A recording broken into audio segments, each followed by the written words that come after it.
We are the organized kids. We teach you how to organize. And we have fun.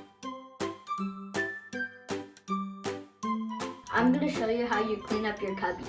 The first thing you do is you put your shoes away. Speaking of shoes, I have shoes out. You put them under your cubby where all your shoes go.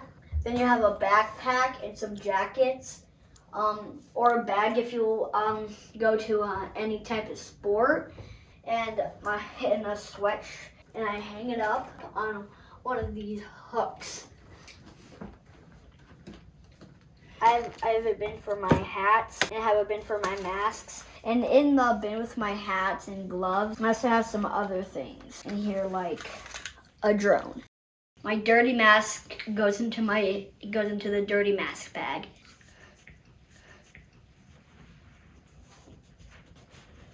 Here. It's really a wet bag, except we turned it into a dirty mask bag. Don't forget to subscribe. New videos every Tuesday.